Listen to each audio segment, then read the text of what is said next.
There's a chance the PS5 Pro may only run Grand Theft Auto 6 at 30 frames per second. What the hell does that mean for the base PS5? Probably not a whole hell of a lot of difference. Greetings, Stallions and Stallionettes. I'm AK40Kevin, aka the Controller Captain. This is GamerHeaven, and today we're talking about Sony's new console specs. That's right, the PS5 Pro specs have been leaked and they're floating around the internet. And at first glance, you might think the PS5 Pro has 3 times the graphical performance, 33.5 teraflops versus the 10.2 on the base PS5. But in practice, that gap is going to be a little bit closer. Although there is more memory for game developers to diddle around with, the CPU is slightly overclocked and there is a greater GPU. 3 times bigger than this! But unfortunately, Derek, the GPU really isn't 3 times bigger. I'm not saying it's a GPU for ants or anything. You're mistaken, indeed! But it's not really going to blow off your tube socks like you would think a midlife refresh Pro console would. Having said that, I am still of course going to pick one up and review it on the channel, hopefully launch date. And of course I'll do a teardown or disassembly and compare the guts to a base PS5, as I do have both the first generation or 1000 series PS5, and then the internals have been refreshed or revamped, undercover midlife refresh, so not a slim or a Pro. It looks like the same console. It is the same console, but a slightly shrunken nanometer die, a slightly different heatsink, you know, the one that Austin Evans got put on hot water for saying the cooling was worse and blah, blah, blah, blah, blah. Yeah, old news. Without further ado, I want to compare the specs that we've currently seen for the PS5 Pro versus the base PS5 and talk about why it isn't going to be such a huge generational leap as we might think. Let's get it.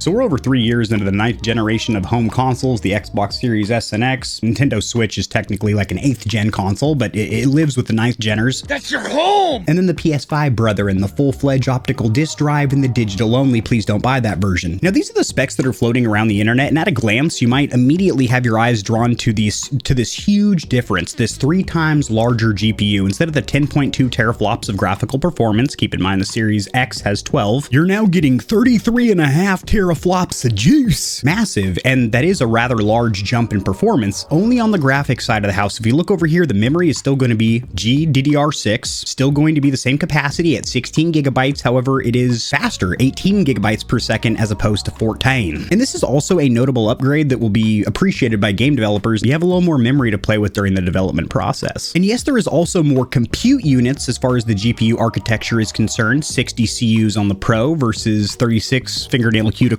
on the base, and that is going to be RDNA 3 as opposed to 2. Now that is still TBC or to be confirmed, just like the actual T-flop ratings, as these have not been officially released, officially announced from Sony. This is just what was solidly leaked to the gaming community and is being ran with by every gaming journalistic platform, YouTuber, and content creator out there. But Sweet in the Pants Digital Foundry did bring up a fantastic point in this article from IGN, and that is the fact that games that are CPU bound, so they are more CPU driven, more CPU hungry than the GPU, aren't going to see hardly any performance benefit over the base PS5, and that is because the CPU on board is identical. We are talking about 8 cores and 16 threads on the Zen 2 architecture, and the only difference here being that it can boost up from the base clock of 3.5 gigahertz up to 3.85, a 10% increase that'll only happen in certain use case scenarios. Now, when you factor all the other components, all the other tech specs that have been leaked thus far, it does calculate to around 16 to 17 teraflops of graphical performance on the Pro, not that 33.5 that was leaked originally. But other than that CPU high frequency mode, which gives it a 10% increase to 3.85 gigahertz, the GPU also enables faster rendering and higher quality ray tracing, and it's likely the PS5 Pro will be capable of upscaling 1080p and 1440p gaming to 4K via its new upscaling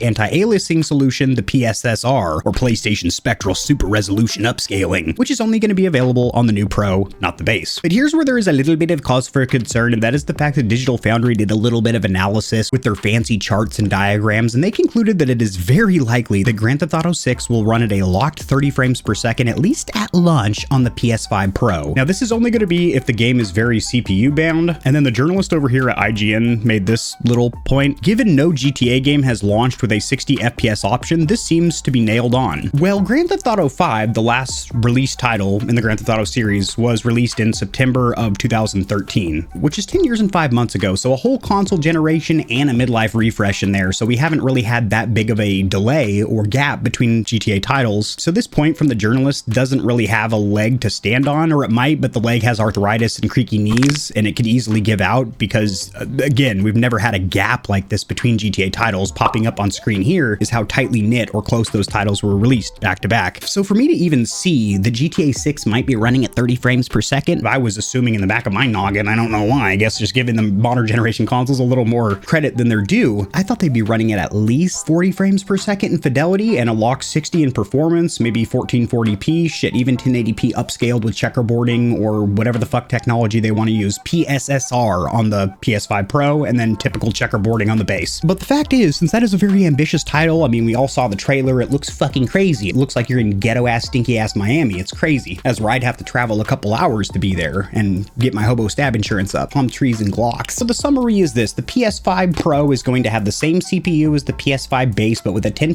overclock in best case scenarios. There is going to be 16 to 17 teraflops as opposed to 10.2, which is a little bit of a generational leap. It'll probably be a little bit slimmer, and it's going to have the ability to do that PSSR upscaling. That is the only details we have thus far. No new accessories or controllers have been announced, and everything that I've covered in this video is just leaks, so nibble on it quite loosely. Maybe taste it and spit it back out, because the official announcement from Sony has got to be right around the corner. Drop in the comment section below what you think of this PS5 Pro, and I will see you Stallions and Stallionettes tomorrow.